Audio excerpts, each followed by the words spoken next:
welcome back to our YouTube channel. For those who have been subscribing, thank you for the subscription, and for those who have not yet subscribed, please consider subscribing to this amazing channel. As you can see, we are somewhere. We have a guest with us. She's amazing. She's a social activist. She's beautiful. She's a vibe as well.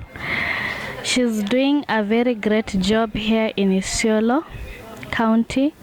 So let's get to know more about her. Madam, we are happy and humbly to host you today here to our show. You're welcome. How are you? First and foremost, thank you. I'm really honored to be in this space. You are doing an amazing job. Sabrine Productions is doing an amazing job, and thank you for all the compliments. I felt like you're talking about somebody else, but I'm so happy to be here. Finally, we've planned this for a while. Yeah, thank you. Can you tell us about your background, a little thing about yourself, where you went to school, where you studied, where you grew up? Yeah, we'd like to know. Wow, that sounds like a whole book. So my full names are Nancy Warema Muggi. I am a child of Isiolo, born and bred. I was born at the Isiolo District Hospital. Then it was Isiolo District Hospital, but now it's Isiolo County Teaching and Referral Hospital. About 28 years ago, it will be 29 years this April. I am born in a family of 5. I have 3 brothers and 1 sister. My parents are also here. They've worked here. My dad used to work in the Department of Livestock. He's retired now. My mom still works here. She works in the hospital, Isiolo County and Referral Hospital. I grew up in a small village called Kambiaju in Bulapesa Ward. We moved. At some point, we lived in Burat Ward, but I've in LMD because of my dad's work commitments. But I've oscillated between Burat and Bulapesa Ward. But my parents' home is in Kambiaju. Yes. I went to school here in Isiolo as well. Primary and nursery, Isiolo Hekima Primary School. The nursery school was Isiolo Nursery School then. Isiolo Hekima Nursery School, but right now it's called Bishop Lokati Nursery School. After primary, I went for my high school in Nairobi. I went to the Kenya High School. And after the Kenya High School, I went to the University of Nairobi. And after that, after the University of Nairobi, I was privileged to come back and work at home. And I've been working here for the last about 3.5 years, zeroing into almost 4 years. It will be 4 years in June. Yes. Basically, that's about me and how I grew up. And I'm a child of Isiolo. I really love this town. I really love my home county. Most people know how much I love this town. Yes.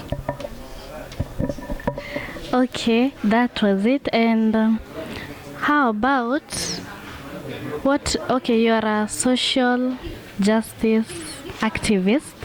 What influenced you to become one? So, I'm a social justice activist. My journey started about 8 years ago at the University of Nairobi. I think I'd say my journey was pre-planned even by God, because at one point I almost became an engineer.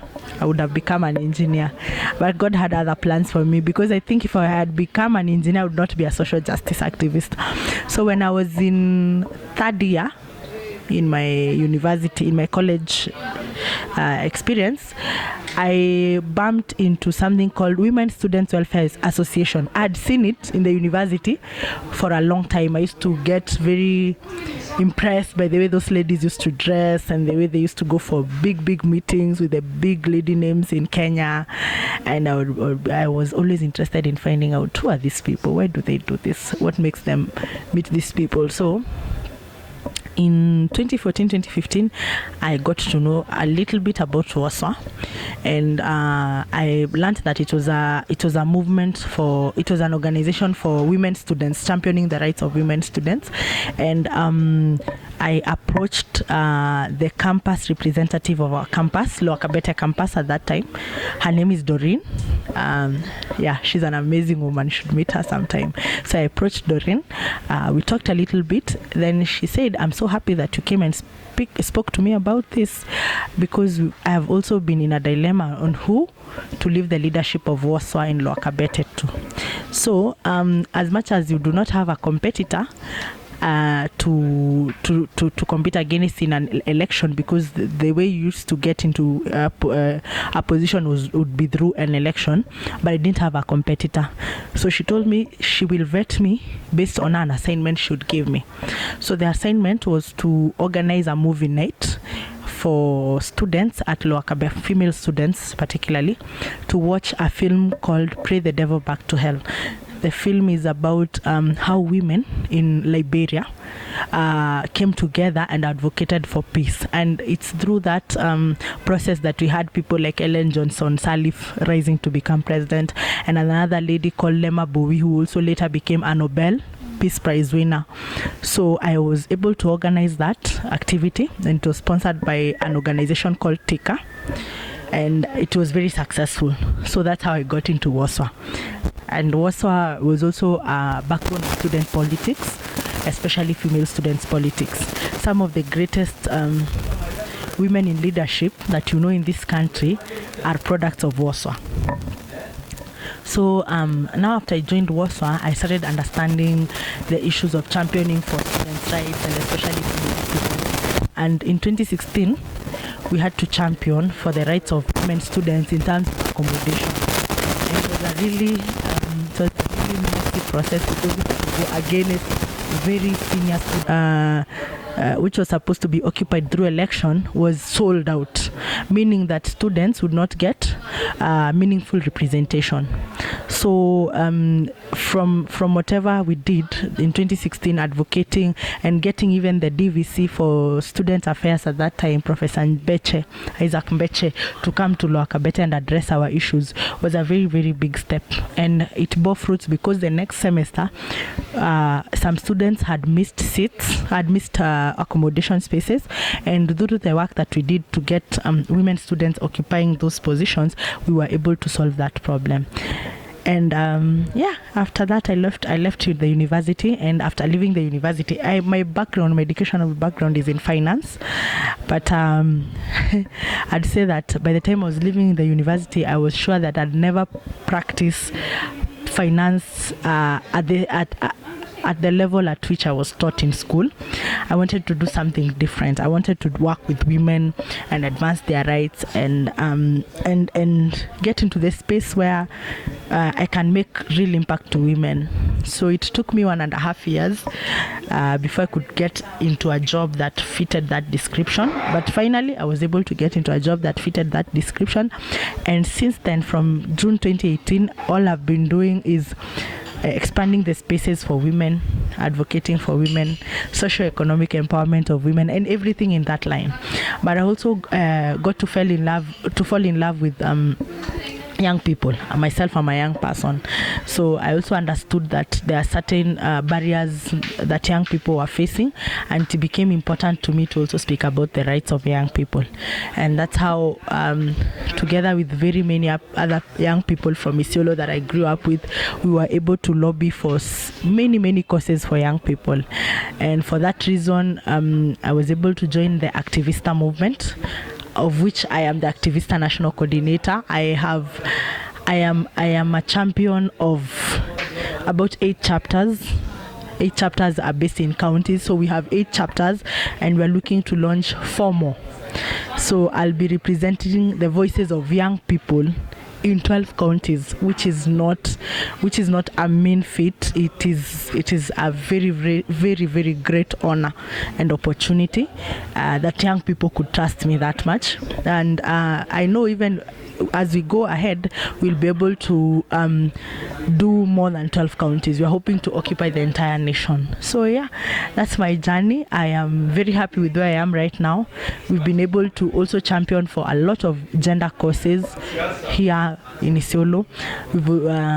We've been part of the process that has launched the gender policy, but I think that will come later. That conversation will come later. We've also championed for menstrual hygiene management rights, sexual reproductive health rights, and many, many other things. So yeah, that is my journey in social activism. At the work you're doing, what are some of the challenges or difficulties you're facing? I think not to be negative, but the challenges are so many. But I'll start one: age. People look at you and they ask themselves, what does this young girl think she can tell us? What does this young girl think she can tell us? Sometimes I go to meetings with people who worked with my father, people at the age of my mother, and even speaking before them, they're like, we've seen this child grow up. What is she telling us? That's one. And then there's also the status of being female is also a challenge, because here in Isiolo, as much as we are a cosmopolitan county, we cannot ignore the fact that most of our people are pastoralists, and most of our people have very, very strong cultures. So speaking as a woman, sometimes you're not taken seriously. People are wondering, huyu mama ama huyu mwanamke anatuambia nini, and things like that. Also, there's a challenge of resources, and in resources, it's not money alone. In a county like Isiolo, our county is about 25,000 square kilometers. It's bigger than Israel, the country, and bigger than Singapore. So accessing this county to reach to all the corners and maybe championing for the rights of those women in those very many places, or being able to work with women in all those spaces, sometimes can be difficult. It's not easy, but slowly and slowly we have found a way to maneuver through that. It's through partnerships, but it's still a challenge. Another challenge is also balancing. We are young, we are trying to do many things. There is work, there is official 8 to 5 job. You're trying to balance that. You're trying to balance it with your social activities, with other activities, and you find that most of the times you're overwhelmed, you're overworked, you're sleep deprived. But with all that, we thank God, because we know that we have a purpose, and until that purpose has been achieved, all these other things are small inconveniences compared to the challenges our women, our girls, our young people are going through. My lack of sleep is very small compared to a woman giving birth on the road somewhere within the deep interiors of this country. So I take those challenges as a motivation to do more and to do better, because I also do not forget that I'm also very privileged to live the life that I live compared to most of the other people of this county who are not even able to afford a meal a day. Yeah, so thank you. So do you get support in cases like, okay, maybe you're dealing with a case of violence? Do you get support from the local authorities? Yes, and support is in this sense. The networks that we've been able to build and partnerships that we've been able to build are very strong at this point. And because we've worked with these people in a lot of other spaces, it is easy for them to trust me. But that is a singular case of an individual. Most of the young people and most of the social justice activists are not able to get support. I think there are gaps in terms of collaboration. I think there are gaps in terms of trust. There's a challenge in trust, and also there's a challenge in resources. Meaning, sometimes the authorities might want to support you. They have a vehicle, but they don't have fuel. How do they support you in that sense? Sometimes they want to support you, but even there's a capacity and knowledge gap. We might think we know everything to do with SGBV, but the authorities might not know everything. We've also been talking about gender desks at the local authorities, the police stations. We have only one at the main police station. What about the rest of the police stations? And it's not because the authorities do not want to support us. Sometimes it's because they're also limited in terms of resources, and also their work, their priorities. I'm not saying SGBV is not a priority. I'm also saying the work is sometimes is a lot sometimes for them. They are overworked, they are overwhelmed. So you'd find that a police station deep in somewhere in Isiolo is focusing more on anti-stock theft. They are focusing more on inter-border conflict.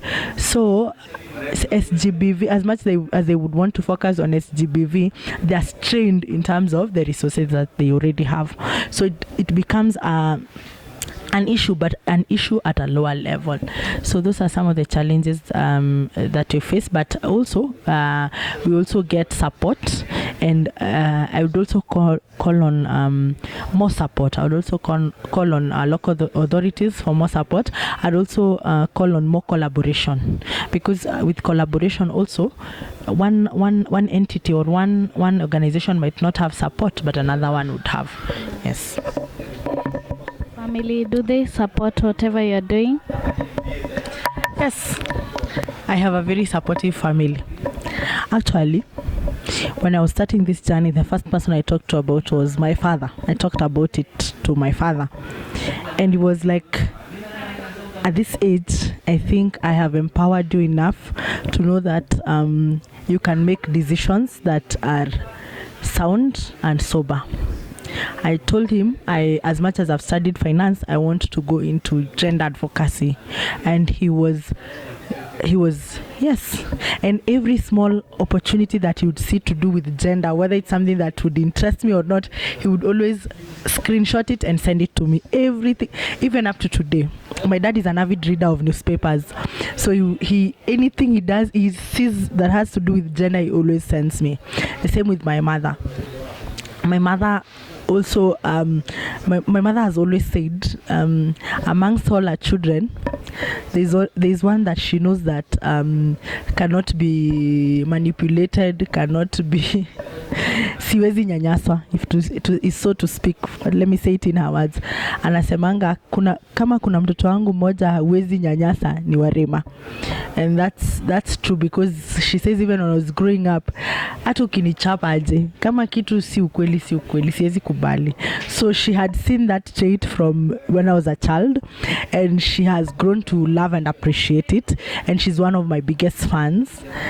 Even when I go for interviews, even when I'm doing this thing, she'll be the first person to ask, what do I need, what she'll prepare ahead for me. She'll tell her friends to watch and things like that. Also my siblings, I'm very blessed to have very good siblings as well. My brothers, they are also very supportive, and I have only one sister, and also my sister, and I also have nephews and nieces. You should hear the way my nieces and nephews talk. They would be the first to tell me, Auntie Warema tulikuona kwa TV, and things like that. So I have a very, very supportive family. And I'd also like to mention that before I got a job in the space that I wanted, I tarmacked for 1.5 years.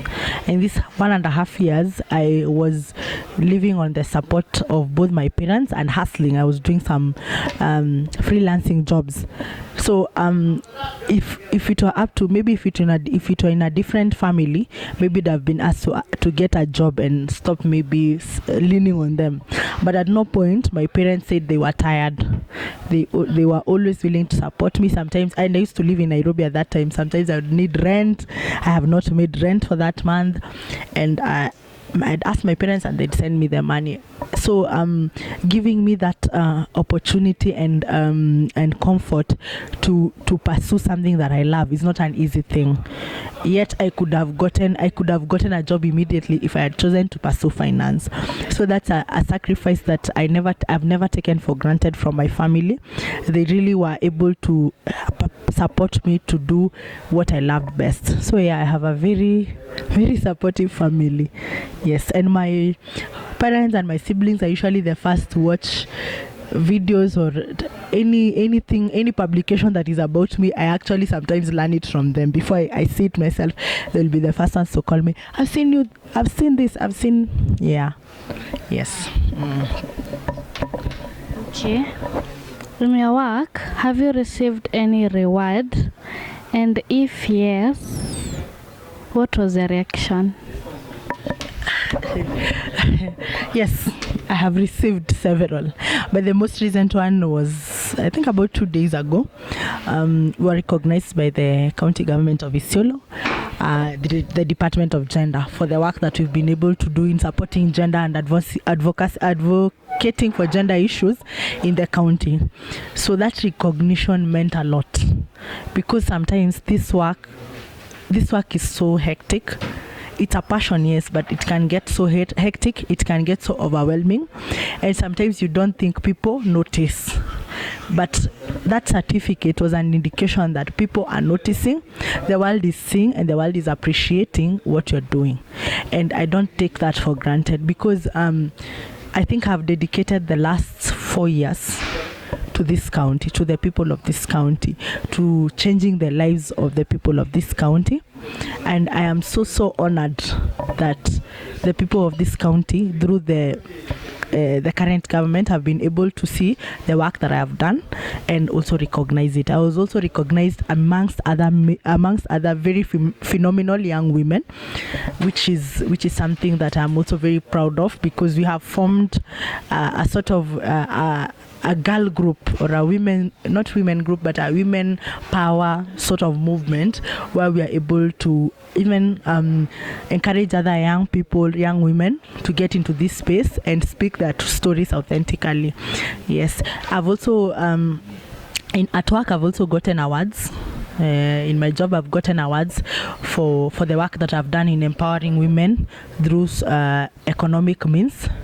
2019, 2020, 2018, 2019. The financial year 2018, 2019, and the financial year 2019, 2020, I was the best officer in this region for the work that I've been able to do in empowering women through financial literacy. I was also awarded at speaking at Kisii University Women Expo. That was back in 2018. I was able to talk to a group of young women, and we were able to converse on a couple of issues on women and women being a woman in the 21st century and things like that, and so many others. And my reaction is always feeling honored. I'm always honored that the life I have chosen to live has an impact on the lives of other people. That's the biggest prize. Yeah, thank you. Okay. What about the achievements? Do you feel like you've achieved what you've been wanting, or what more do you want to achieve? I appreciate the journey up to where I have reached. I cannot say I have achieved really, because there's still a lot of work to be done, but there have been strides. We have made significant strides in this area. I have seen a lot of young women and young people come out to say, if so and so can do this, I can also do this. That's the biggest achievement. Number two, it's also getting more young people and more women to speak about issues that matter to them. And we are clearly seeing a change. We are clearly seeing young people pursuing what they want passionately. We are clearly seeing young people saying, this is not what we want. We want ABCD. Speaking their minds, taking the initiative to change the lives that they are living and the lives of their people. And there are many young people, phenomenal, impactful, great young minds in this county, our county of Isiolo, and I've been able to work with them, and I wish what I've been able to see, the potential and the capacity of our young people, I wish everybody gets to see it, because you have very creative people, we have very great minds in this county, and if everybody was to play their part, I think we would be the best of the best. So I think we have made great milestones, but I think there's a lot of work to be done, but also we have to stop and celebrate, because it was not always this way. So we have to stop and celebrate and pat ourselves on the back and then keep moving. Yes. So I always see you in social media. How do you balance your private life and the social media world? That's very interesting. Social media is mostly about my work. I would like to believe. It usually consists mostly about the work that I do, but I also feel like to be an authentic person, you have to show the world the real you. So the much that you see on social media is the much that I am as a person, and I take time to rest. I enjoy spending time with my friends. I take time to rest. I enjoy going to the park. I enjoy visiting our parks here in this county. I also enjoy spending time with my family, and since these days my life has become so busy, I get every small little opportunity to spend time with my family. I try to do Saturdays, Sundays. If not possible on Saturday, Sunday, I must spend time with my family. If it's my parents, because they're also getting old, they've become old. Also, when my nephews are around, I also get to spend time with them. I also get to spend. I take my free time very, very seriously, and that's why you find that my work is mostly scheduled. Hata afadhali nifanye kazi on a weekday, even up to 9 p.m., so that I don't have to do this work during the weekend, so that I can spend time with my family. I also enjoy cooking, but sile nitakuja kwako nipike lini. Cooking for experimenting and things like that. I also enjoy traveling, but the good thing about my job also involves a lot of traveling. I know this county like the back of my hand. I don't think there's anywhere in this county that I don't know. So I have been able to travel throughout this county and the rest of the country. And also think I have like, I think at most 6 counties in this country that I have never visited. I think I've been able to do 41, and I hope I'll be able to close in on the gap this year and complete. I've also been able to visit a couple of the neighboring countries, not as much, but yeah, so it's I am able to balance, and I also spend a lot of, you see, when I like to multitask. So sometimes even when I'm making tweets, I'm in the middle of something, I'm making tweets. Maybe I'm even traveling, so I try to make a lot of my tweets when I'm traveling, when I'm taking breakfasts, or when I'm during my lunchtime. I do a lot of social media scrolling, or even at night. A friend recently commented that I usually make my posts very late in the night. So yeah, those are some. That's what I try to do, and try and balance. And like I said, you have to live in the moment. I think we are a generation that is very focused on capturing the moment than living in the moment. So you'd find that even when I'm having free time, I'm more of enjoying the moment, being present in the moment. And you also have to be intentional about creating time for the things you love, for the people you care about. And also I also encourage a lot of resting, and also finding a way of unpacking your week because of mental health. Mental health is also a very big challenge for social justice activists. So you always have to find a way of letting out your challenges, letting out your pressures, your steam. Yeah, and we'd all do it in different ways. Yeah. So what future plans do you have? Future plans? Wow, future plans. I have been thinking. I'm not running for political office, so everybody can relax. So that's not part of my future plan, at least not now.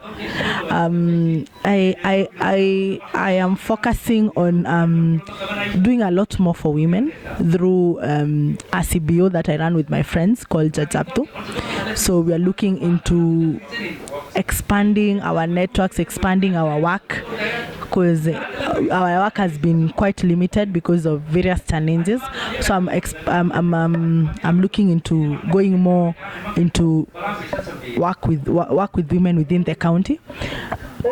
Also, as a national activist and national coordinator, I'm also looking into getting more chapters on board. I'm also looking into getting more young people to participate in civic consciousness, governance, and things like that. And I'm also looking into empowering more young people, the next generation of women, because I would like my legacy not to be about me, but the work I've done.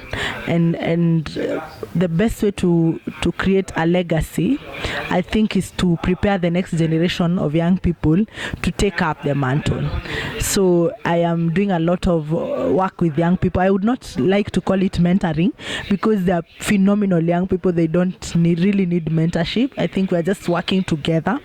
The only difference between me and them is time. Maybe I'm a bit older, I've been able to see much more.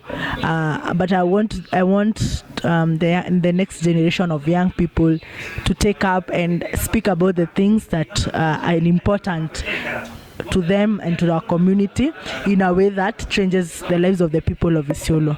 Soon, myself and some of the other young people will be going into that age after youth, and we'll be resting, and we don't want to have a gap. We want the next generation to take over. So that's what I'm really working towards. I'm also looking towards resting more. It's been a long journey. It's been very, very overwhelming sometimes. So I'm looking into creating healthy spaces for my mental health and things like that. So, and for the mental health of most of the other young people. And who knows what happens in the next 2-3 years? I don't know. But I am hoping things go well. And yeah, maybe, just maybe, there'll be a family. Maybe. Why maybe? Because that's a very sensitive topic. Because this life, the life I have created for myself, can be intense for another individual. And if you decide to bring another individual to this life, to the life, if I decide to bring another individual to the life that I've created, there would need to be a lot of compromise and an understanding from both myself and both the other individual. So it's not easy. It's not easy for somebody to compromise, and yeah. So it might not even be easy for me to slow down or to maybe compromise. So it just needs somebody who's very, very, very understanding, very, very understanding. So that's a challenge, but if it does not happen, it's not a big deal. Such is life. Okay, given a chance to address the young people, a student maybe, what can you tell them about life? Number one, be kind to yourself. I think in our youth, in our younger years, we are very, very, very hard on ourselves. We want to accomplish everything at the same time. You're thinking, oh, CG, who has done what, where, and you want to be like them.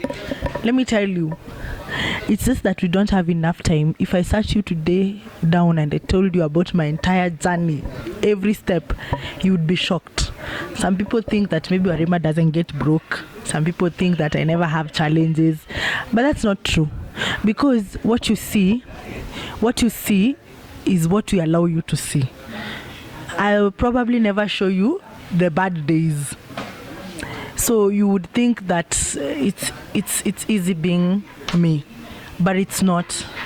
It has taken years of mental, emotional, physical sacrifice to get to this point. So be easy on yourself, be kind on yourself. Number 2, don't compare yourself with anybody else. Like I told you, I went to school at the university. I studied finance. Some of my former classmates work in London. Some of my former classmates probably have a salary that is 4 times mine, or even 5 times, or even 3 times, but we're on different paths. We are really on different paths, because I chose a specific life because I felt that this is what I'd be best in, and this is what would make me happy, and this is what I love. Yes. And they chose something else. I know some of my friends, and not to paint anybody in bad light, I know some of my friends who work for very big institutions, but their mental health is so bad because of the challenges that they have there. For me, I wanted a space that allowed me to be who I am authentically, without any large or significant compromise. Otherwise, I'd not be comfortable. And I'd also tell the young people to prioritize their mental health. It is one thing that I've seen that is very, very critical to this generation, and I'd like to tell young people that it's okay to stop. It's okay to stop when it's not working out. But I'd also tell young people that it's important to be principled. Being principled does not mean being hard on yourself. It solely means have a certain set of values, maybe even because of your religious backgrounds, maybe even because of your family background, or a set of values, things that you believe in, like if it's being punctual, like if it's being courteous, like if it's observing your religion, or if it's observing your faith and things like that. Have a certain set of values that will guide your path. It is your principles that will keep you grounded.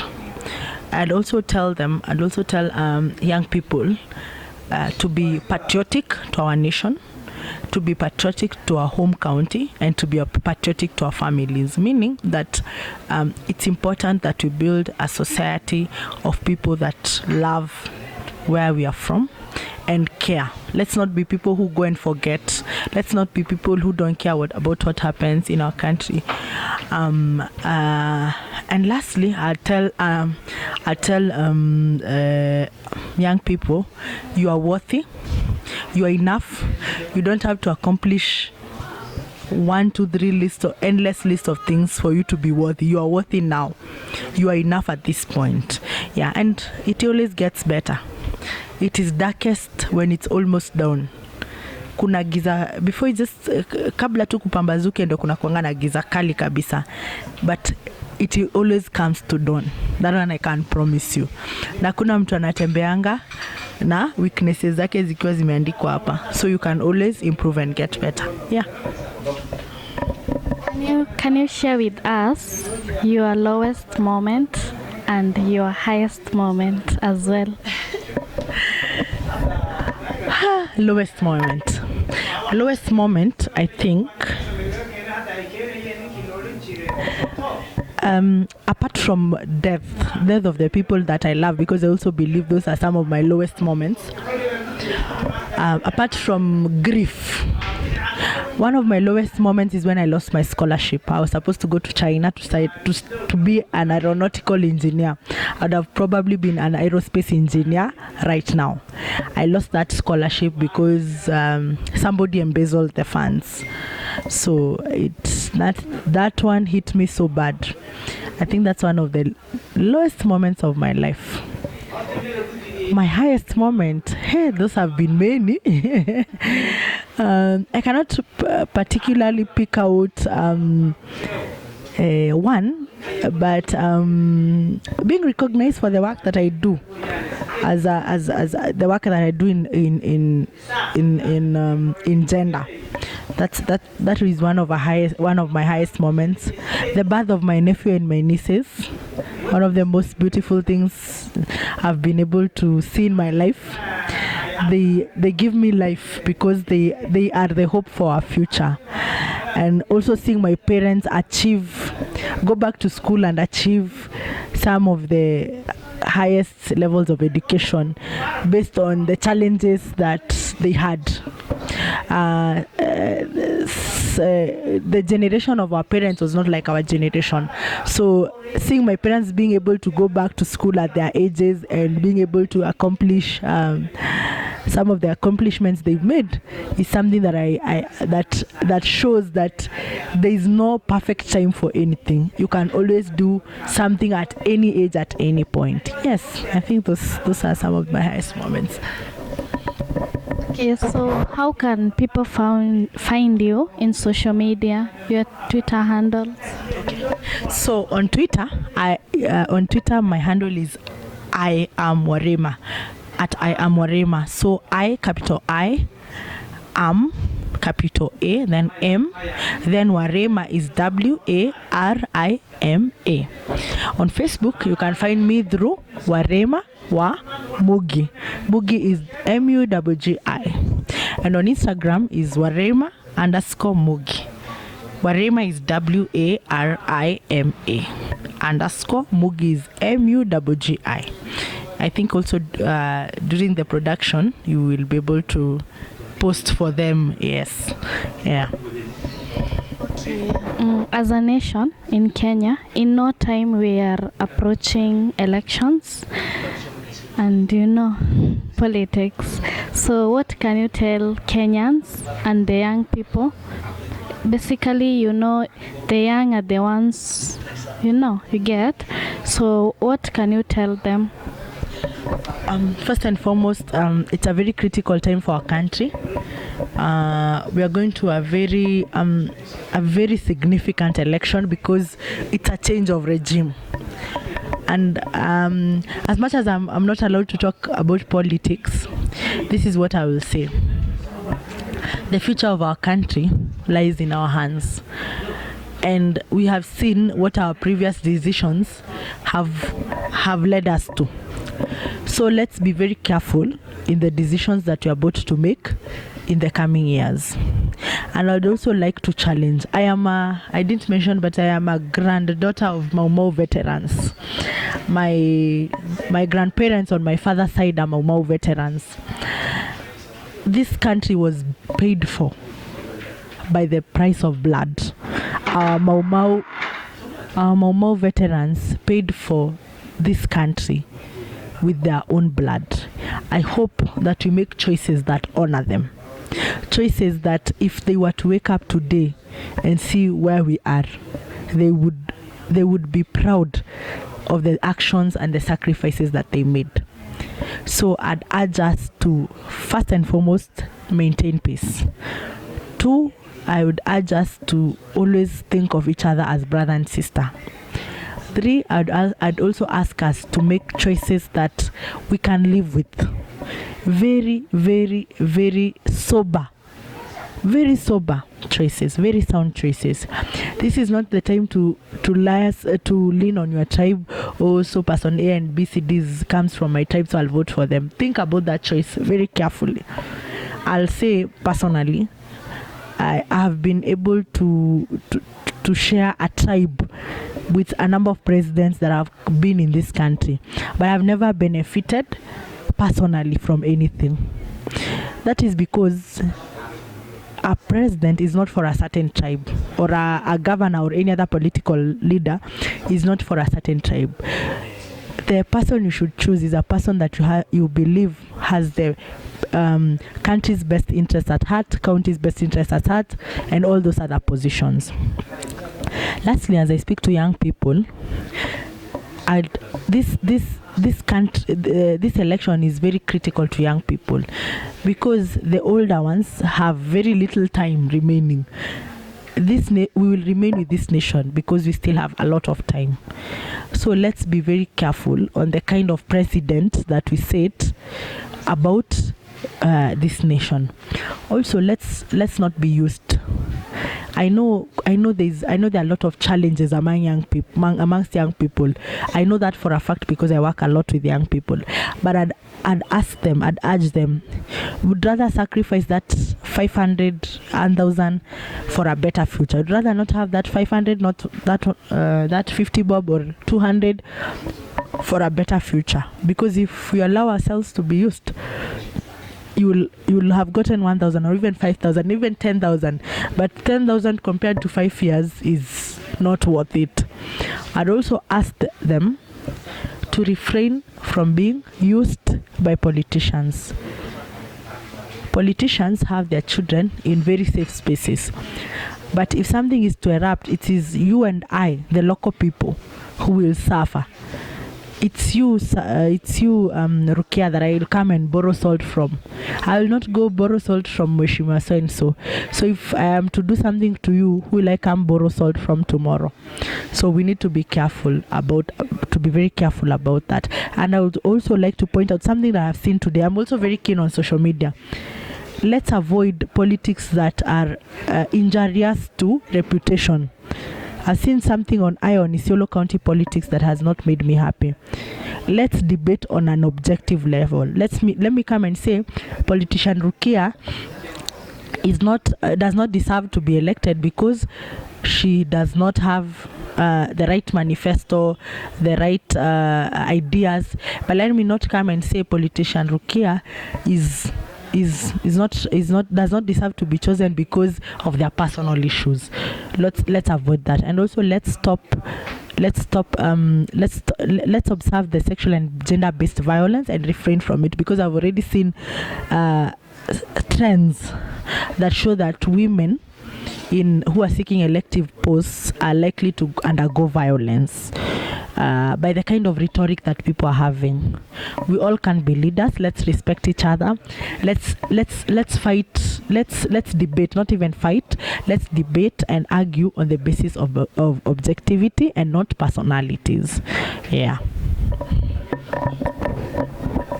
Okay, as we finish up, do you have anything else to add?